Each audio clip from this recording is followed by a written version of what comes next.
Thank you, Christine, and good morning. A 360-degree view of complex care in our community with 4 different mechanisms of gleaning valuable insights of complex care of the older adult are listed here. I will cover the insights from the patient's perspective as well as the medical perspective. The HARMS-8 is an instrument tool used for evaluating non-medical reasons for seeking out avoidable ER visits and hospitalizations. It has 3 components of vital conversations: identifying and documenting the problem, and then implementing interventions for risk reduction.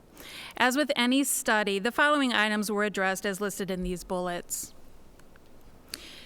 The instrument tool was compiled from a number of reliable and valid tools, and the Blue Shield of California Foundation is attempting to collect enough data to develop their own reliability and validity. Therefore, the purpose is to use this tool to better understand the critical intervention areas for patients with high-risk medical conditions with the Spectrum Health Lakeland Care System. Methods included receiving approval by the Andrews University Institutional Review Board, in which Andrews University hosted a SurveyMonkey site to help aggregate the telephone interviews. 28 high-risk patients were interviewed using the HARMS-8 survey as the interview guide. And these patients were identified based on the risk score within the Spectrum Health Lakeland medical record. Data collection details are listed here, with the interviews occurring between November and December of 2020, along with the chart reviews by a high-risk care manager from Lakeland. A few patient characteristics to highlight is that the top medical diagnoses of these interviewed patients were chronic obstructive pulmonary disease, hypertension, diabetes, and congestive heart failure, to name a few. The top behavioral substance abuse diagnoses were depression, anxiety, and substance abuse. The number of medications per person were also evaluated and found that the range of medications were 6 to 20 meds, with the average being 11 medications per patient. And I'm sure that does not come as a surprise to many of you. Listed here are the finding categories of which we've identified recommendations for each. Starting with general perceptions of the survey, we feel that a larger sample size would have provided more stable response patterns for each question and would have allowed evaluators to drill down into the data more deeply in order to see possible differences by gender, age, type of discharge, number of medications, or type of diagnoses. For patient characteristics, one recommendation I would like to highlight is the need to develop a 30 to 60-day transition plan that allows case managers to follow up on barriers. The health knowledge category highlighted the need to provide consistent messaging regarding mental health information or services and medication adherence across all settings. In the physical functioning category, what is needed is an implementation of a broad home assessment. It's a process for successful transitions to home. Problem-solving recommendations is inclusive of addressing patients' memory issues. And social support should integrate processes to address social isolation. For example, providers writing a prescription to require supportive visits from friends and community members. We need to just rethink how we address social isolation. We need to support transportation alternatives that encourage visiting, social connectedness, and community collaboration. Self-confidence interview questions led to our recommendation to support the patient's caregivers to be confident in providing non-medical interventions and supports when the patient may not be so confident in how to manage their own condition. How do we best support those caregivers?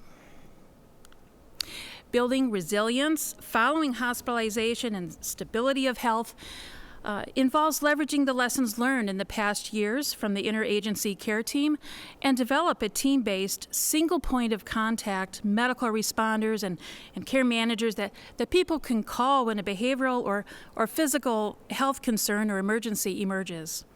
And finally, at the time of hospital discharge, create a case management verification process to ensure individuals get their medications. So references for the qualitative report are listed here. And now that we've discussed the patient's perspective to their chronic care and their expectations of their community, let's discuss the views from our medical team. The same format followed in conducting a qualitative study, as you can see by the bullets listed there. The purpose of our focus groups was to better understand the critical intervention areas for patients with high-risk medical conditions within the Spectrum Health Lakeland Care System. Methods included identifying assets, gaps, and barriers, and the focus groups included care managers from primary care, inpatient care, specialty care, as well as nursing and social workers provided through the Area Agency on Aging. The data collection occurred in October of 2020 in 3 separate focus groups, which was facilitated by one of our high-risk care managers from Lakeland, Beth Fiskers, and Peggy Schaefer, our Continuum of Care Partnership project manager. Participants included a total of 40 individuals from the medical care team. The Medicare staff questionnaire was an instrument developed by Beth and Peggy and used for the interviews. Content analysis was then conducted by Dr. VanderWaal, summarizing themes for each question. I will skim through these findings so I can highlight our recommendations in our short time together, knowing that these slides will be made available to all of you after the event. I would like to highlight here the perceived barriers to accessing services for this population as COVID-19, transportation, and cost of care. Remember, these are perceptions of the medical care team. What I'd like to highlight here are the medical team's recommendation on how to work together with home and community-based services, and that is by improved communication between organizations, consistent communication and training protocols, and improved education, to name a few. These specific findings represent more medical-centric solutions regarding specific tools or information that would be helpful. Care plans are mentioned frequently by our medical team as their source of information and suggest that patients and caregivers contribute to these plans. They feel that this might lead to the patient's own understanding of their own diagnosis. And finally, repeated barriers that the medical team identifies as needing to be addressed are communication, treatment plan goals, medication use, and transportation. Therefore, the recommendations are numerous, as you can imagine. We need to support and inform efforts of tri-county transportation initiatives, advocate for specific needs of older adults that they can afford. We need to build from COVID lessons learned by expanding telehealth and virtual initiatives. We need to rebalance public funding to support constituent needs and preferences for home-based supports. I've mentioned numerous times communication as one of the primary barriers. So focusing on development of a communication system across all care services is necessary. Eventually, having access to a shared medical record leveraging technology would be valuable. And to address social isolation, we need to encourage a more holistic, compassionate approach across all providers and foster a social ethic of caring and connection. We need to create action groups to transform communication across care delivery systems using recommendations from our focus groups and invite all of you to contribute to transform communities of care. Many of these recommendations start to repeat with similar themes. For example, with communication. and the use of same messaging throughout organizations, and tailoring education to address health literacy and cultural competencies. A few other recommendations are to encourage primary palliative care training and shared decision-making for physicians and their care teams. Advanced care planning is included in that education process, or should be. Another recommendation is to normalize the patient input into the care plan as it is created by incorporating the consistent use of the age-friendly health system 4Ms in the care planning process: medication, mobility, mentality, and what matters most to the patient. You know, the patient should own their own care plan. Just makes sense. And finally, address the financial, structural, procedural barriers to discovering social determinants of health needs within the home environment. That involves having a common understanding of the definition of social determinants of health in order to address those needs. So that was a very high-level view of the patient and the medical team's perspectives. Now I will turn your attention to Dr. Kurt VanderWaal, who will wrap up this section with the perspectives from the caregivers and the community-based organizations. Dr. VanderWaal is from Andrews University School of Social Work and Center for Community Impact Research.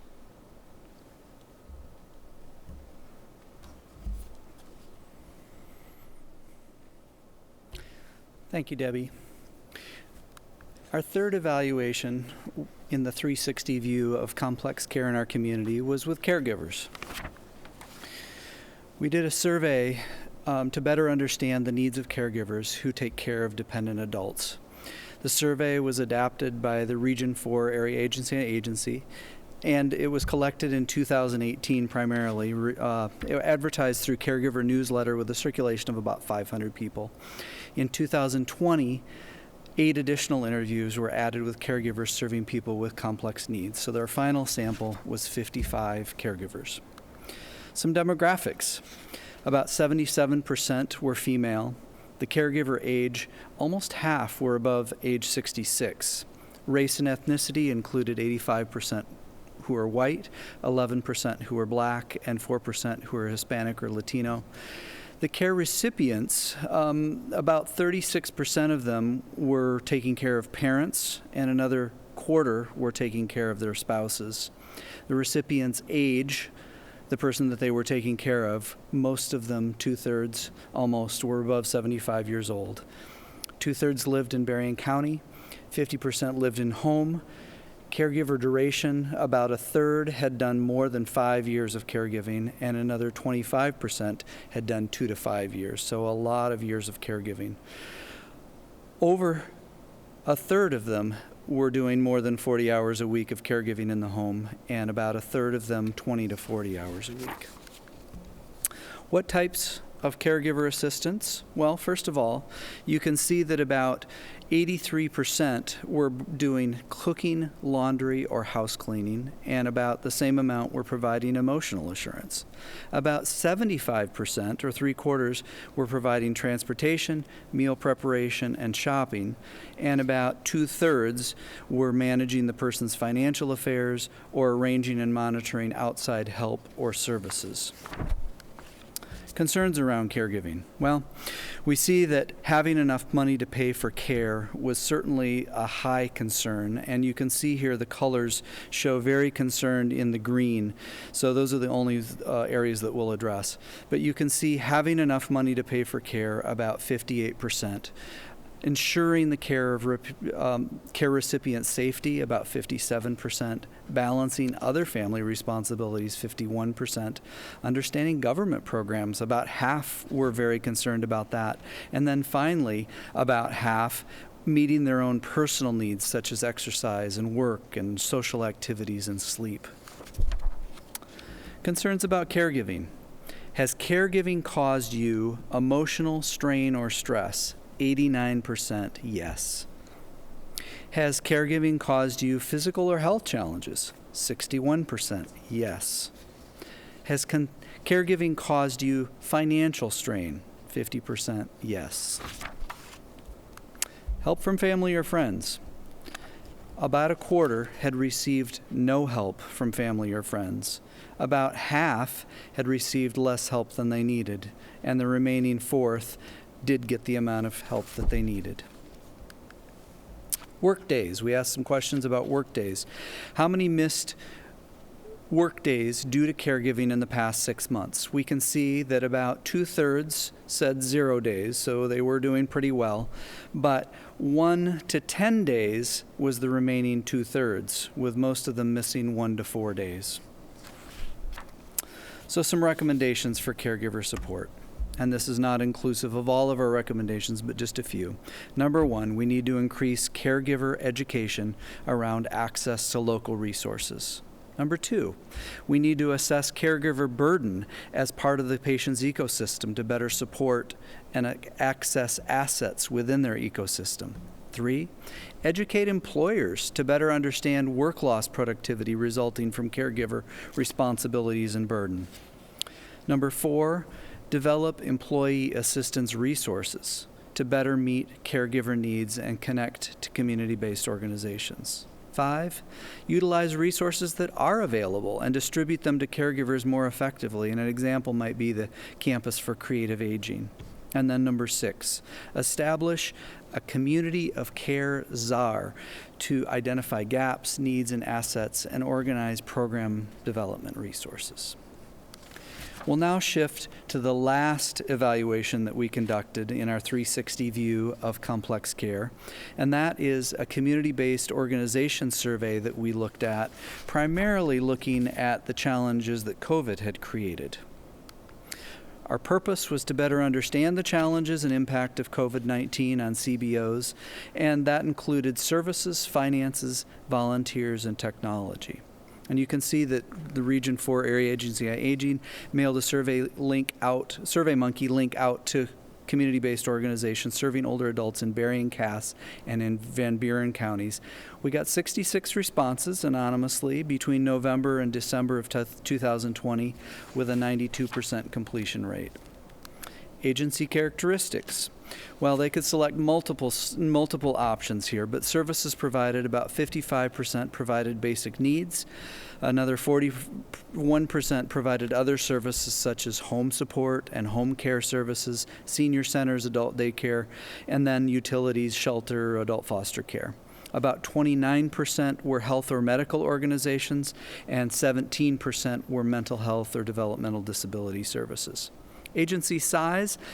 We had large agencies that had 25 or more employees at about half of the group. Medium agencies, 11 to 24 individuals that worked at those agencies, about 12%, and then small agencies with 10 employees or less at about almost half.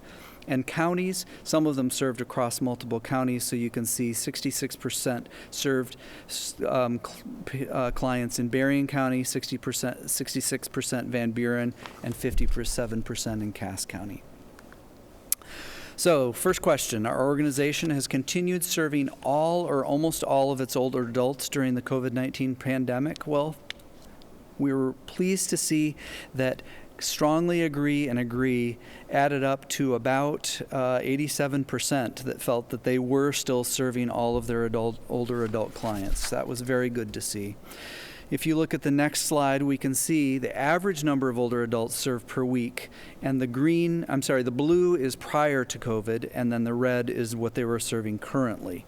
And you can see for small agencies that serve small numbers of older adults, they stayed pretty stable at 9 individuals and 11 individuals each week.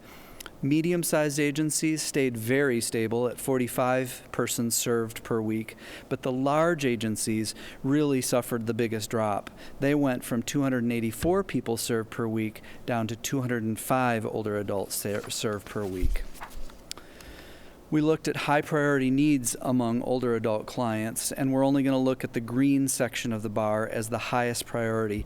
You can see the first two at about 58% were food assistance and transportation. The second two highest at about 50% were help accessing or coordinating medical care, and socialization services to reduce isolation. And then down our last two at about 42% were PPE distribution, like masks and gloves and cleaning supplies, and helping to access mental health services. The next slide shows, first of all, on the left, services that were stopped or reduced. And you can see here that congregate meals took a big dip at 33% reduced their services. 22% reduced transportation. Other was a miscellaneous category. About 20% reduced adult daycare services, and about 14% reduced caregiver support. On the right side, you can see services that were increased or were introduced as a result of COVID-19. And you can see that the biggest category was other, about 27%, and that was a miscellaneous category. But about 20% increased home-delivered meals, about 15% increased caregiver support, about 12% increased care management, and about 8% added call center services. Revenue loss was another big question. You can see here among the small agencies that had 10 or less full-time agency employees that they that they had a great deal or a lot of revenue loss at about 25%. And you can see if we add in a moderate amount that they lost 50% of revenue loss at least a moderate amount. Middle level category of employee agencies, about 13% lost a great deal, and you go all the way up to 72% when you add a moderate amount. And then finally, large agencies, they lost the largest amount, a great deal or a lot at about 32%, and if you add in a moderate amount, 75% loss in revenue. Next slide, we can see on the left cuts or layoffs due to the pandemic. Well, the good news is that if we add the orange and the blue together, we can see that about 75% didn't have any cuts or very little. But if we look at the remainder, we can see that about 25%, if we add the green and the dark blue and the yellow together, had a moderate through a great deal of cuts. On the right side, we asked them what they anticipated for cuts or layoffs. About a third, you can see in orange, said they just weren't sure. When we looked and combined strongly disagree or disagree, the light blue and the yellow together, about 50% didn't feel like they had cuts coming in the future, but about 14% in the green and the dark blue said that they did anticipate more layoffs or cuts. Volunteer workforce, has it been able to continue working during the pandemic? This was probably the hardest area. You can see that almost 60% were either not working anymore, volunteers, or they were hardly working at all. Another third said yes, they had some volunteers continuing, but they were at reduced levels. And then about 5% or 6% said that they were at about the same level. The next slide, has a reduction in volunteer work impacted your organization's ability to provide services? About a third, not quite, said yes, and 2/3 said no. They were able to work around it. Finally, we asked questions about whether or not they felt that the older adults in the homes had access to technology and skills to manage those technologies. And we can see that they estimated the percent with access to a tablet or computer at about 25%, a little bit higher than that. Estimated percent of older adults who are comfortable using the internet, about a quarter of them. And then the estimated percentage with broadband access, about 38%. So you can see we have some real gaps in their ability to access technology in their home and to use it well. Some quick recommendations. Number one, to identify and monitor gaps for in-home long-term supports and services. Number two, identify lessons learned with new services and maintain these gains. Number three, develop local foundation expansion of funding and technical assistance for CBOs serving health and social support needs. 4, expand state-level Medicaid flexibility to include social services funding across all systems of care. 5, identify systemic barriers to recruiting, engaging, and retaining volunteers to harness their social capital and expand CBO capacity. 6, develop funding and organizing to create educational and social benefits for volunteers.